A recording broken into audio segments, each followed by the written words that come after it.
New Zealand tried to make one like that. Their program was called, That's Fairly Interesting.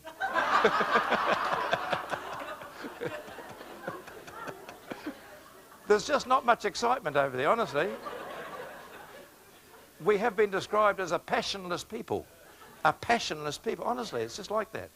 A lot of Englishness in us, you know. Anyway, I remember one day we were travelling on the Cook Strait ferries. We live in the South Island. We travelled north on the ferry, 3 hours. And one day a yacht turned over in Cook Strait. So the captain of the ferry is a friend of mine. His name was Laurie Collins. He turned the big ferry sideways to block the wind while they conducted a rescue on the yacht. And all the American tourists were excited, man. They were standing along the rail shouting and clapping and whistling. And there's a little group standing behind them. And I saw this American guy turn around and he says, "Say, aren't you guys excited?" I said, "No, we're New Zealanders." We're just like that. We're quiet people. I'll never forget my first trip over here. My first trip over the Dateline in 1960. The pilot was playing a trick on us. He said, "We're about to cross the Dateline, ladies and gentlemen. Please fasten your safety belts." So I could hear them clicking on all around me. And when we got to that area, he pulled the controls and the plane went like this. And I heard an old lady say, "Did you feel it, dear?" Now, to those of you who can't see the joke, it's an imaginary line. It's not really there. You've got to explain everything these days, you know. I heard another story I like. Just have a break for a minute. I like the story of the guy who's going over the Middle East on a plane, and he's got a telescope. He's looking out the window, and an elderly lady next to him said, "What is that, son?" He said, "That's a telescope, madam." She said, "What are you looking for?" He said, "The equator." She said, "I've always wanted to see that. If you happen to see it, would you let me see it?" A few minutes later, he says, "There it is, there it is." She snatched the telescope, put it to her eye, and he pulled a hair out of his head. And he put it in front of the lens. He said, "Can you see the equator, madam?" She said, "Not only can I see the equator, there is a camel walking along it."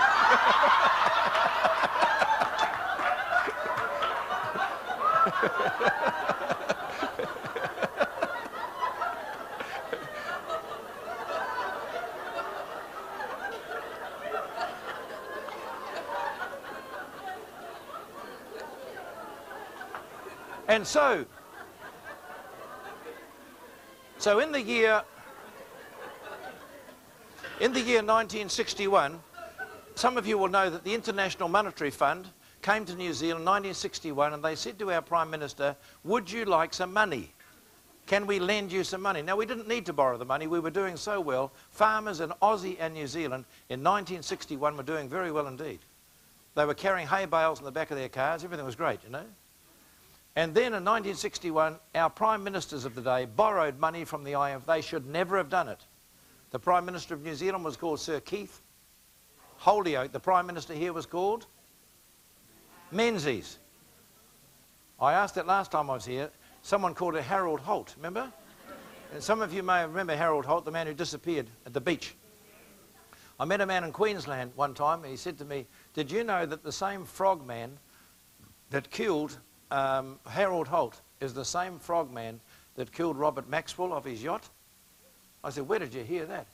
He says, "I was talking to Elvis Presley at the supermarket this morning." Write down joke next to that one, please. In 1961, the IMF came to New Zealand and they came to Australia and we borrowed money. Now, notice this, please, loans. Now, the moment we borrowed the money, we wrecked the economy of the country. That's when we started to get unemployment. Everything got out of balance. Your man Menzies borrowed the money also. And what we didn't realise was they signed conditions. They don't use the word conditions. That's too small. They have to use another word, conditionalities, policies, you see. The longer the words, the more difficult it is to understand. Why don't they just say conditions? Oh, I can't use that. It's too simple. Conditionalities policies, see? So the average Aussie or Kiwi looks at that, what the dickens does that mean? No one knows. So what happens is we get the money and we keep paying interest on this. And the farmers are having a ball. They're buying 2 tractors instead of 1. They're buying extra farms over here and over here. Everything's going well. And then in the year 1987, 26 years later, they come back again and the Prime Minister Holyoake is dead, Menzies is dead, we've got new Prime Ministers, and they say you will now fulfil the conditions. 26 years later. And I'm going to call out these words. If you recognise them, please call it, say something, would you? So I know you're still awake. The first word we saw coming up in the paper, it's a new word, restructuring. And all our folks said, what on earth does that mean? And all our clever friends said it means they're going to change things around and make things more efficient. And when you go overseas, they don't use exactly the same word. You go to South Africa, they call it structural readjustment. But what it really means is they sack thousands of government workers. Why? Because they're going to sell the assets and there's no longer will be any work for those people, so you sack them. And you give them money in a brown paper envelope, they walk down the road, their job is gone forever. They might pay a redundancy fee of $30,000 even to get rid of the guy because he's never coming back and that job will never be replicated again. So off he goes. Used to be called getting the sack. Now it's called being made redundant. When you go to South Africa, a guy walking down the road with his brown paper envelope, what's happened to you? He says, I've just been structurally readjusted. You go through the border into Zimbabwe. Over there they call it ESAP, Economic Structural Adjustment Program. You go through the border into Zambia up to the north, they call it SAP, Structural Adjustment Program. Every country is slightly different and they all have little catchwords they use. Do you remember the catchwords they used here? There is some belt tightening to be done. Here's another one. There is some pain to be endured. They talked about a level playing field and light at the end of the tunnel. The only light at the end of the tunnel is the coming of Jesus.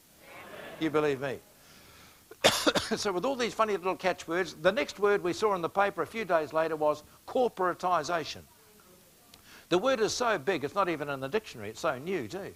So we said to all our clever university friends, what does that mean? They said, well, because governments are not very good at organising things, they're not efficient, we're going to turn government departments into corporations and they'll run things better.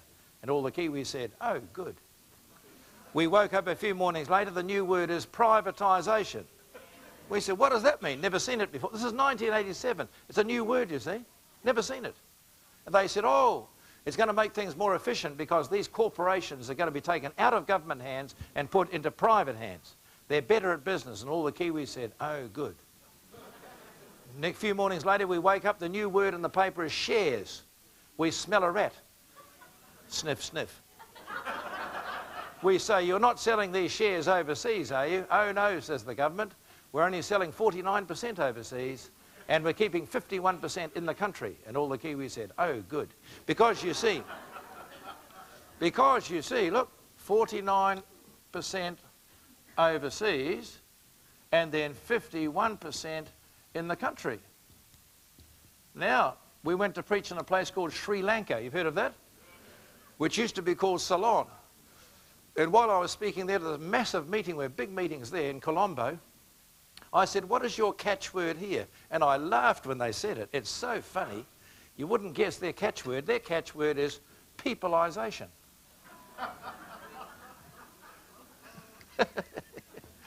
You're allowed to laugh, folks, if you want to, you know. Peopleisation, I said. That's a goodie.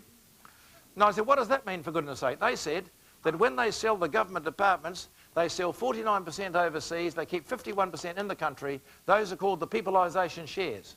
What happens next? One of these guys gets on the telephone, he calls someone in New York in a position of power and says, let's have a little stock market collapse, shall we?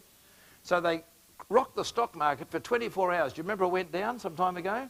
And when it went down, one of these groups gets a fright. Who gets a fright? The overseas well-known investors or the little peopleisation people?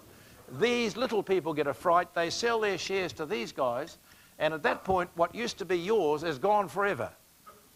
Paid for by your father's tax money, your grandfather's tax money, your tax money. You've lost the asset forever. It's called state-owned enterprises, SOEs, or the family silver goes overseas.